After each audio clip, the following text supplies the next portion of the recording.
Hey Subfuries, so you've got a magic system with meticulous limits where only gay wizards can shoot lightning bolts, as well as it having an air of mysteriousness and possibility, so nobody knows when a demon will eat your characters without plot armor. And that's fantastic, but what next? We've talked a lot about Sanderson's first and second laws of magic in this series, but having an interesting magic system isn't just about how nuanced your rules are or how much of a spectacle it can be. I mean, fireworks and fireballs are great, but they can feel hollow unless your magic system is integrated into the story in a meaningful way. Today I want to take a more detailed look at how one particular magic system is integrated into its story, Avatar: The Last Airbender, where they did it well, as well as a couple of times where they didn't. And before you say it, it's not magic. But in terms of writing, yes, it is. It's magic-y, and it does magic things. This is part 3 of 3 of a writing series on magic systems, and I really recommend that you watch the first 2 parts to get the full discussion. Links down below. I promise you there will be more writing videos after this, and I would love to know what you want me to talk about down in the comments below. Now for those of you who have never watched Avatar, I'm not sure which of these reactions I should have for you, but for a rundown. Bending gives a person the ability to manipulate one of the 4 Greek elements: air, water, earth, and fire. They do this primarily with what essentially amounts to martial arts. Now, integrating magic into your story is where Sanderson's third law of magic shows up, and it's actually where Avatar: The Last Airbender excels. Expand on what you already have before you add something new. This can be broken down, I think, into 3 directions that you can take to expand on your magic: into your narrative, into your world building, and into your characters. So firstly, narrative. One way to integrate your magic system into your story is to use its rules or nuances or mysteries to guide what actually happens in the narrative.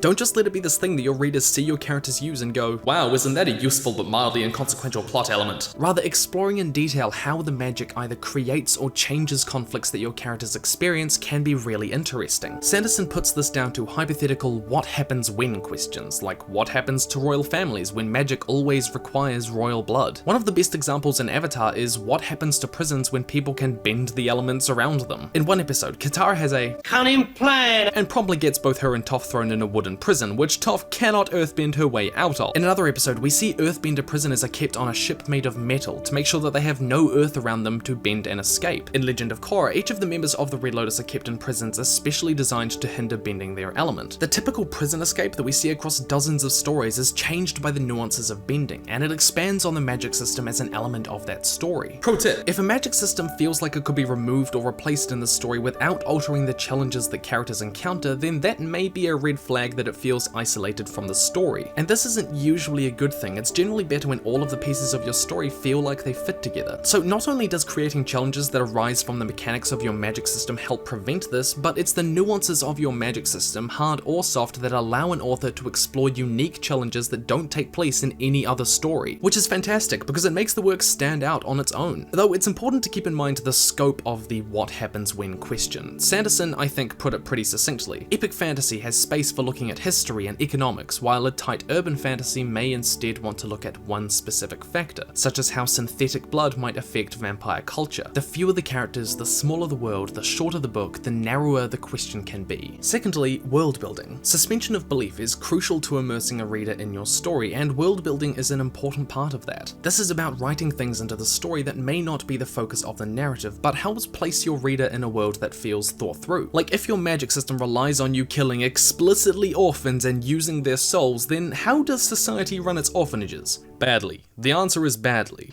Part of the reason that bending is such a fantastic magic system is because of how well grounded it is in its world, from philosophy to religion to geography to warfare to culture to history to infrastructure. Now you'll have to forgive me for this linguistic massacre, but airbending uses Bagao Zhang, a martial art that focuses on evasion rather than attacking, which pairs perfectly with the philosophy of the air nomad.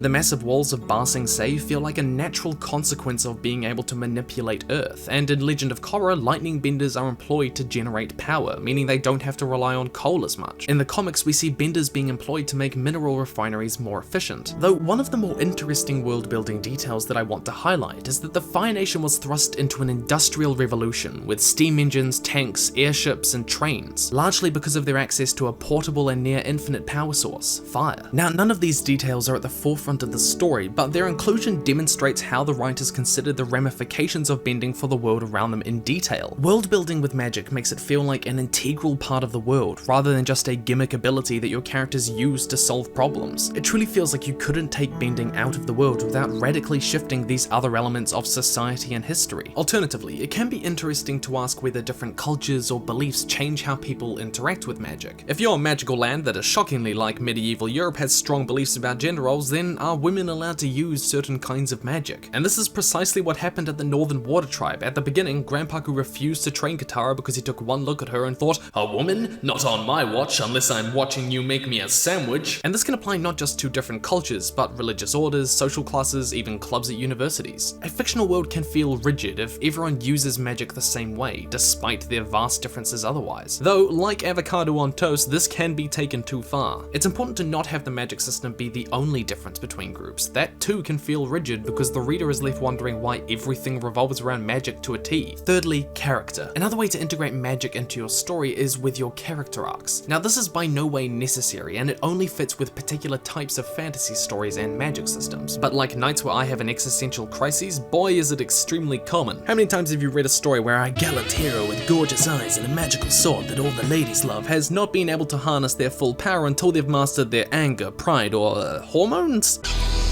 In Avatar: The Last Airbender, Zuko finds himself unable to redirect lightning until he deals with his feelings of guilt and shame. Then in The Day of Black Sun Part 2, in one of the best scenes in the entire series, Zuko does just that, turns against his father, Fire Lord Ozai, and redirects lightning.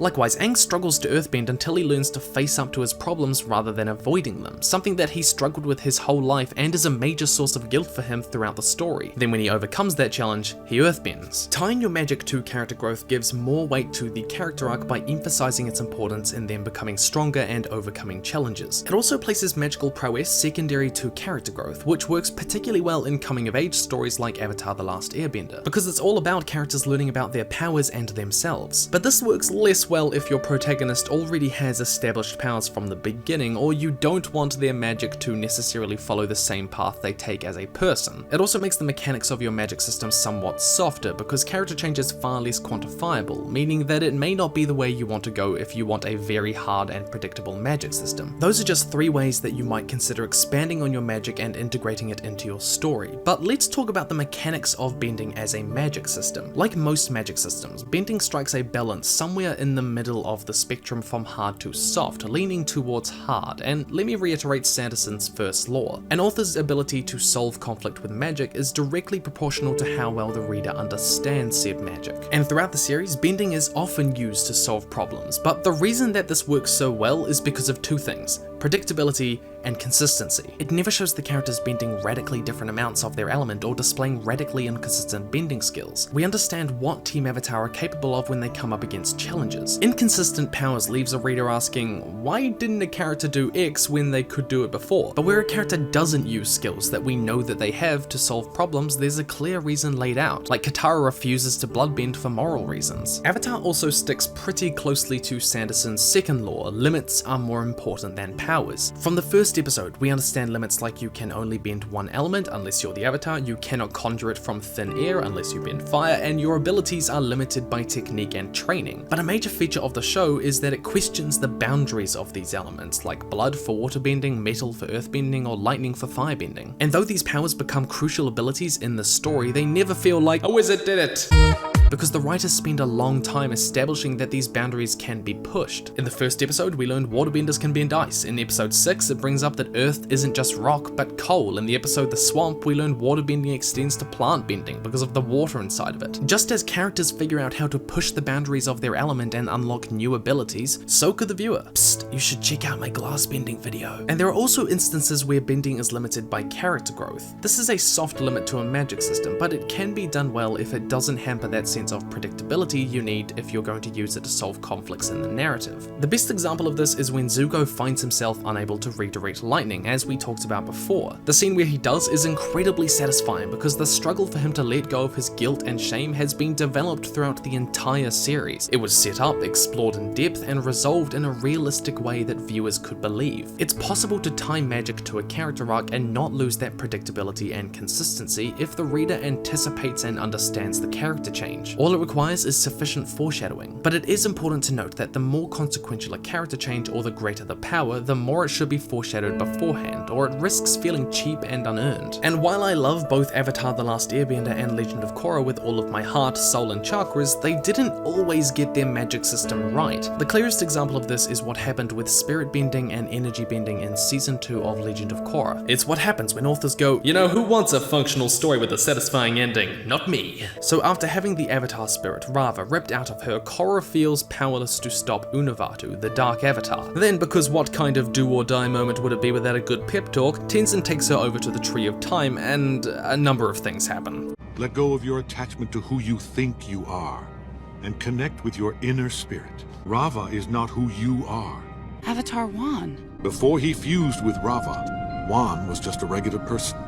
But he was brave and smart and always wanted to defend the helpless. He wasn't defined by Rava, any more than you are. Firstly, this does super weird things to the lore that frustrate the hell out of me, but this isn't a lore video, so I won't go into that. Secondly, tying the abilities that she then unlocks to character growth just doesn't work. This wasn't a struggle for Korra that was explored throughout the season beforehand, and after supposedly suffering such a devastating tragedy less than an hour before, her changing to accept this after one pep talk and gaining fantastical new powers feels cheap and unearned. It then goes on. Don't bend the elements, but the energy within yourself. Connect to the cosmic energy of the universe. Next moment, bam, the latest 8th generation Pokemon, a wild blue Korra appeared. This is meant to hark back to the energy bending that we saw in The Last Airbender. We bend not the elements, but the energy within ourselves. This gave Aang the ability to give or take away bending abilities, but nothing more. The audience is left asking, why is Korra huge? When was that a power that energy bending had? Why is purple the color of pure evil? There was no predictability or consistency, meaning that this moment felt more like, and Wizard did it! On top of that, this path walking towards the Avatar spirit is meant to recall the season 2 finale of The Last Airbender. But this was a metaphor for attaining enlightenment and complete control of the Avatar state, not connecting to your inner spirit. It's inconsistent with what has already been established and leaves the audience feeling like Korra could have any power that the plot required her to have. Who is to say she can't pull out a magical yo-yo that makes her enemies hungry for shawarma? If this is astral projection, then why can she touch things physically when we can see very clearly that Jinora can't do the same? Is this a different kind of astral projection that we never see again? Fundamentally, these powers don't seem to have limits, costs, weaknesses, and certainly no predictability or consistency, meaning using them to solve problems feels unearned and cheap. But all of that isn't actually the biggest problem, because while it's using an unpredictable soft magic, it's not actually solving the main problem at hand, stopping Unavatu. It's just facilitating that battle, and having soft magic do that is far more okay. But then we get to Republic City, and lo and behold, Christ descends from the heavens in the shape of a young woman, screaming, "A wizard did it!" When all is lost in the do or die moment, Jinora suddenly appears and brings Rava back. Somehow. Why could she do that? It's established that she has vague spiritual powers, but the limits are almost completely unspecified. An author's ability to solve crucial problems with magic in the story is proportional to how well the reader understands the magic, and the viewer certainly doesn't have a clear understanding of Jinora's powers. They virtually have no cost, limits, or predictability. The whole scene beforehand with Tenzin is intended to justify and explain away what happens, and it uses spiritual jargon that says a lot but doesn't really mean anything to the viewer. It comes across as a thing called magibabble, which is like technobabble but with magic. It uses words and concepts that we might recognize, but it doesn't actually mean anything in universe.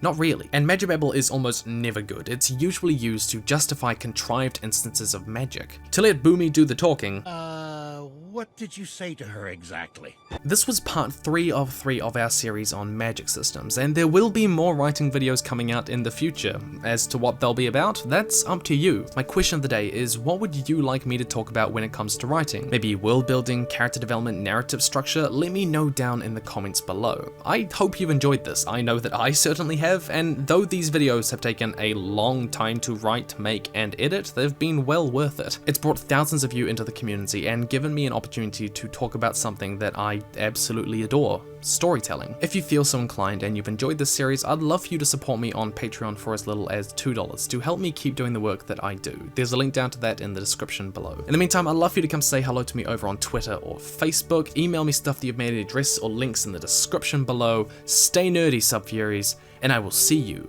in the future.